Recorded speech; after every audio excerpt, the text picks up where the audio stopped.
Hi everyone, it's Lynn from Hey Lynn Vintage and welcome back to Retro Cooking Wednesday. So today we are going to do Speedy Supper Bread. This was out of that big, huge recipe box that I had found at that church sale.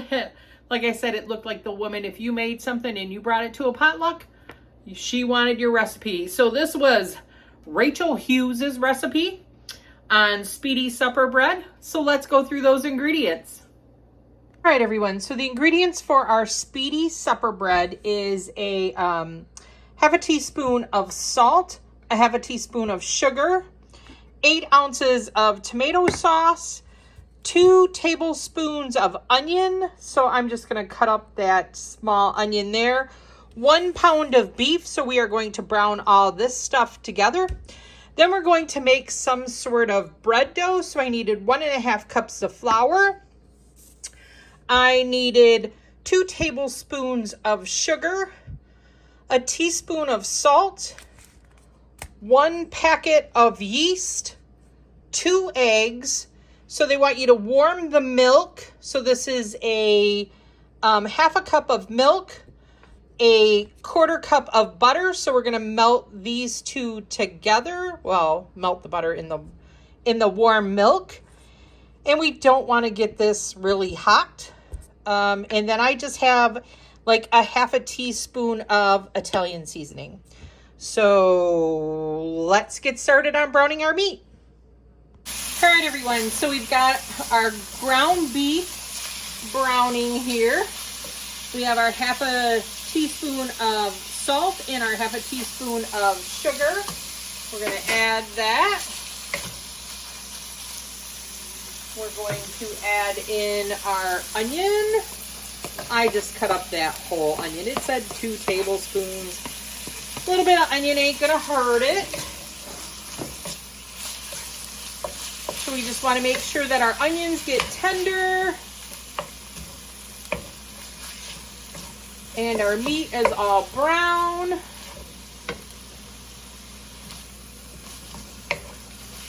Just making sure that this isn't going to pout out a whole lot of fat. Let's add a little pepper to this.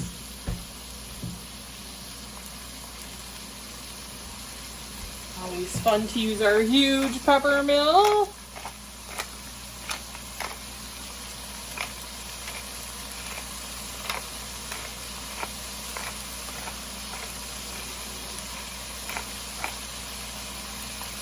Okay, got our pepper in there. So the other thing I want to say is this recipe calls for you to like put the bread on top of this and then bake it in the pan. So whatever pan you use, you're going to want to make sure that it can go in the oven. So that's why I went to this one, because it has a stainless steel handle and it's only going to go in the oven for 30 minutes at 350 degrees. I was kind of letting this brown because I wanted to make sure that there wasn't a ton of fat in here before I added the sauce. I'm going to probably drain it a little bit and then add our sauce. All right, so we drained this. I'm just going to put our sauce in here. And then we're just going to let this simmer while we make our bread. So let's go make our bread. I'm just going to leave this on low.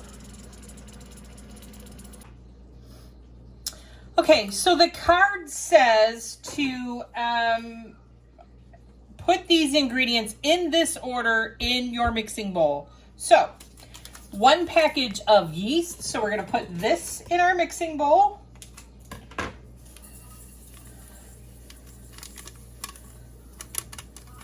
So get that in there, and you have to do it in this order, so let's do it how they got it. Top in this order with, so our 1.5 cups of flour. I'm gonna take this out of here so you guys can maybe see a little bit better. So our 1.5 cups of flour, our 2 tablespoons of sugar, and our 1 teaspoon of salt. Gonna put that right on the top of that. So it says a pinch of thyme, margarine, and oregano if desired. Jim's mom used Italian seasoning. So here we go. I got about a half a teaspoon of Italian seasoning. We're going to put that in there.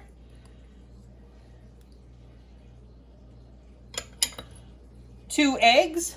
So I've got my 2 eggs. And then I've warmed up my half a cup of milk and my 1/4 cup of butter. So I've kind of just been letting my butter melt in there. So one of the things that with yeast is you don't want it to be over like 80 to 85 degrees Fahrenheit is like the best temperature for it. So we don't want it to be over there because we are going to kill the yeast, and we have a rapid rise yeast in here. So just make sure when you're warming up your milk, that's probably why they want it warm, is to activate the yeast.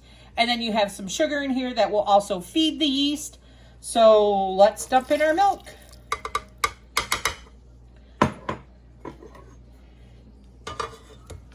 So we're going to beat this for 3 minutes on medium speed.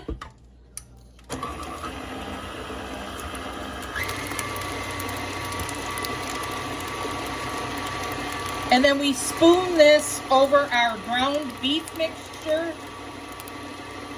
And then we'll drizzle it with some butter and some grated cheese, and then let it sit for 30 minutes to rise. So let's let this just kind of beat together.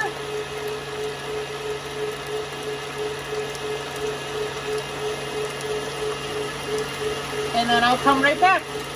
It says to spoon this mixture over our beef, so let's go do that. So I spoon this over the beef, and we're just going to let this sit for a half hour. Okay, so I drizzled a tablespoon of butter on this, and then I put some shredded cheese. It had called for Parmesan cheese. I had cheddar, so I'm sure whatever your family prefers would be great. I just put what I thought was enough on there.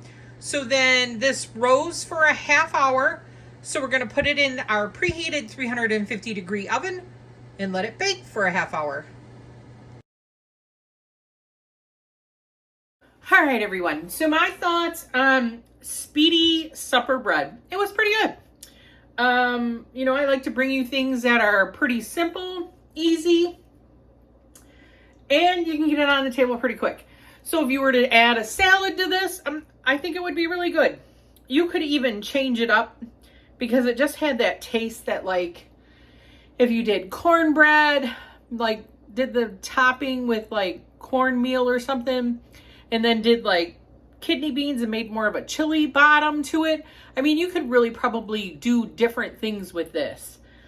Adding more of like taco seasoning or whatever and making it more taco-ish.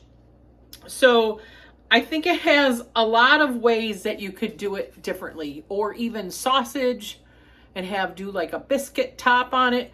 So it has lots of potential to do different fillings, and it would be very simple. So I'll put these ingredients also in the description down below so that you can make this if you want to try it. It was pretty good.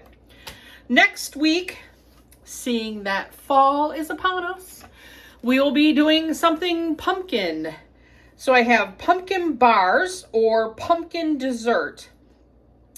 The pumpkin dessert, like you mix the pumpkin batter and then you add spice cake mix on the top, or the pumpkin bars, basically you are throwing this all together, throwing it in a pan, baking it, and then you got a cream cheese frosting on the top.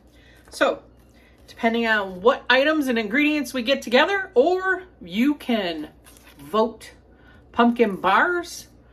This pumpkin bars is the one that we are just going to throw it all together and make cream cheese frosting.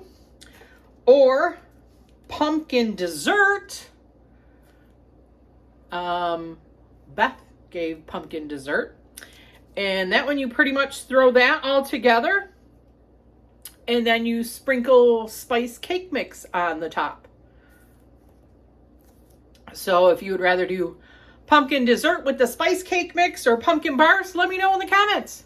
Until then, stay retro, my friends. Thank you so much Don't forget to comment, like, and subscribe to my channel. Thank you so much for helping it grow. Stay retro. Bye. Take care.